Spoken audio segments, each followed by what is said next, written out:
I'm Dr. Alix George. You might remember me from Love Island, but I'm actually a real doctor as well. And I'm here as Superdrug's resident doctor today. And I'm Alix Fox, and I am Superdrug's resident sex and relationships expert. And today, both of us are going to be playing with our buttons as part of the big Superdrug sexual health quiz.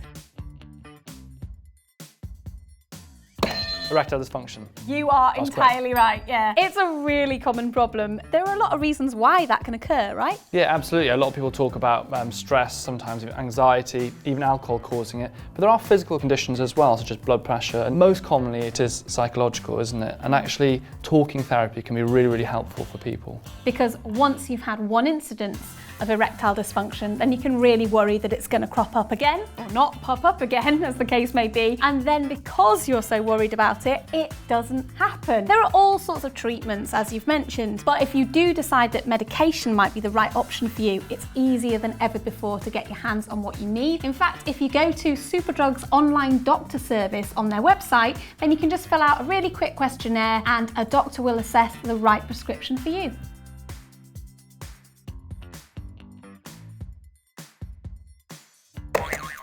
It makes me blue, but it's true. And I think the primary reason is our society places so much emphasis on penetration being the be-all and end-all of sex. And really, your sole goal shouldn't be putting a pole in a hole. There's so many other things that you can do that are pleasurable for you and your partner. And the majority of women require direct, continuous clitoral stimulation in order to reach orgasm, and intercourse just ain't that great for that, unfortunately. And the other thing is it's about conversation, right? Having a relationship where you can talk to each other, you can let each other know what you do like and don't like, and that way both of you will have a good time.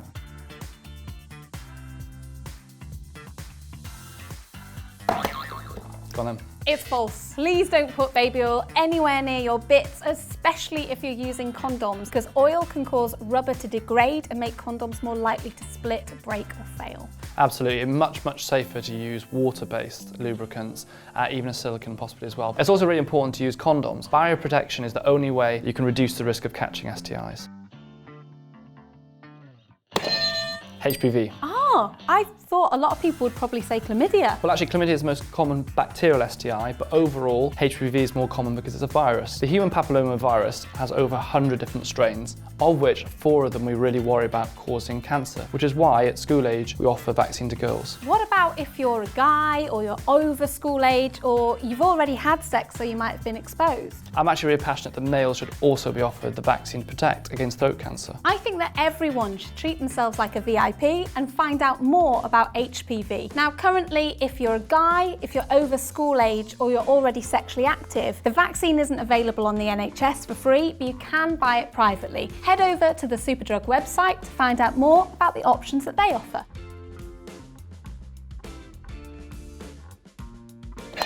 .2 inches. You are bang on, that is the average dong. It's funny because a lot of men feel that they need to exaggerate how big their penis is. Like, why is that? They really shouldn't either, because what makes a good lover is not your size, it's your skills and your attitude. False. You're absolutely right. There's so many sexual health myths out there that we just need to debunk them. Well, Ohio State University actually did some research into this particular myth by giving a load of students clickers and asked them to press a button, just like that, every time they thought about sex during the day. Men only thought about sex 19 times in a day, whereas women thought about it about 10 times a day. So 7 seconds is highly ambitious. That's a bit way out, isn't it? Debunked. Debunked.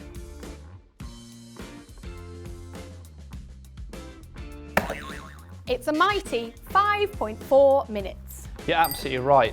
And do you know what? I bet a lot of people watching this are surprised because society, porn, movies makes us think that you should be lasting way longer, and it's just not right. No, I think sex should really only last as long as you're both having fun. As long as you're both enjoying it and both partners are happy, then that's fine. Alix, I am gutted to say that you have beaten me, but fine, the best person won. Well, makes a change, doesn't it? A woman came first. You've been getting quizzical about the sexual and the physical with me, Alix Fox. And me, Alix George. And if you enjoyed this video, hit subscribe for more.